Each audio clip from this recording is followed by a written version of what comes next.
Okay. Go ahead with the intro. Hi, how's everybody doing? My name is Anthony Handy, aka Mista Fingaz. A lot of people also know me as the Mad Karaoke DJ, the Dark Knight of Karaoke, etc., etc. So today we're here talking about your project entitled. The project is entitled The Return. So tell us about this. It's a music project that you just recently put together. Tell us how many songs, how long did it all take to compose? I've always loved music, and I've done several different releases.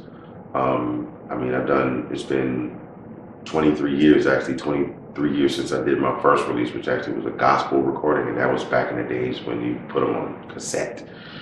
But I worked with several different groups, but I wanted to do something.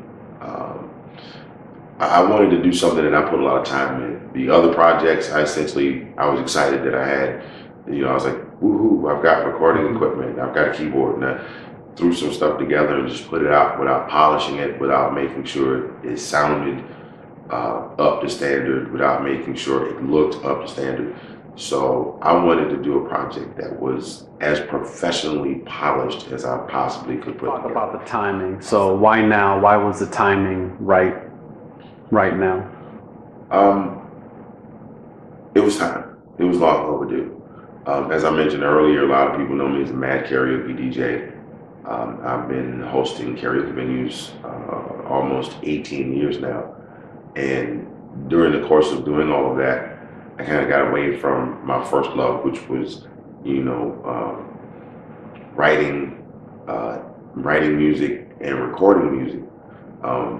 My love for recording music goes back 30 some odd years. I had those little tape recorders with the tape that you slide in and close the top, and I would take two of them and I would sing the high part in one tape recorder, play that back into the other tape recorder, and sing the mid part, and then play that back in the other tape recorder.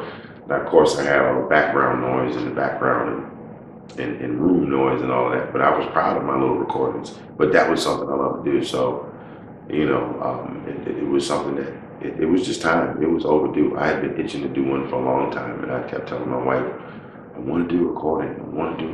And she's like, well, baby, go ahead and do it. But I always let something else get in the way. And I finally just said, you know what? Enough is enough. It's time to, get one together. So for someone who's not heard any of your music in the past, what would you describe your style as, or your influences as? My favorite group is Boyz II Men, period. I'm a huge fan of R&B music, especially the era of the mid-'80s, all throughout the 90s and the early 2000s, where there was this total explosion of R&B groups where you have Boyz II Men and Jodeci and H-Town and Rough Ends and Rude Boys and Mint Condition and Levert and et cetera, et cetera, et cetera. Where, you got these guys. Harmony is a big thing for me. I love guys singing. I love all that. Influenced by R&B during the golden era of the 80s with hints of gospel maybe? Oh, absolutely. I'm from Savannah, Georgia. I'm just putting it to you like this. I'm 40. I'll be 47 years old in a little bit. I grew up in Savannah, Georgia. Anybody over a certain age that grew up in the South grew up in the church. So that's where actually my that's when music started. That was my first project, was a gospel project. So let's talk about the gospel influence. Let's go back to the very beginning. Is that how you learned to play piano and compose music and conduct and sing? And is that your musical foundation, gospel roots? Yes, for the most. Well, yes and no.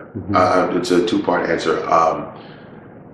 As far my parents tell me, my grandfather's house had one of those upright pianos in it, the one where you open it and then the console at the top opens up.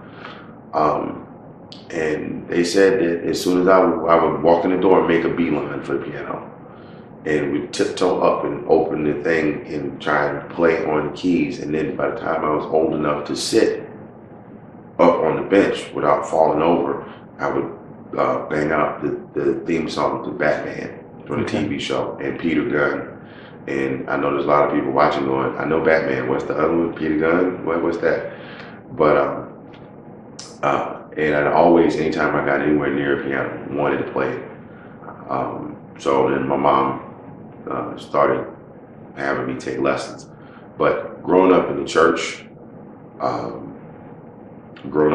I sang in the children's choir, and then I went on to play for the children's choir, and then I went on to play for the men's chorus, and then next thing you know, I was playing at 2 or 3 different churches around town. So if you had to think back to one of the first songs that you learned how to play, and the one that you were really proud of, to where you felt you almost perfected it, what song would that be? Um, Easy by Lionel Richie, believe it or not. And I used to play it all the time, and that was then when the family would get together. Oh, that and the theme song to Chariots of Fire. So anytime we had company come over, my mom would call me out. But and we grew up in an era where when company came over, you had to go in your room and be real quiet and don't come out, don't ask for nothing. But I would wait, and sure enough, about a half hour into the visit, my mom would, Tony, come on out here and play the piano. So they'd have me come out and play Chariots of Fire and Easy by Lionel Richie, and then there was a scene from Purple Rain where Prince sat down at the piano and started playing Purple Rain. So then I learned Purple. There are a lot of those songs I learned by ear. Yeah. I still predominantly play the piano by ear. I can read music, but only really simple music.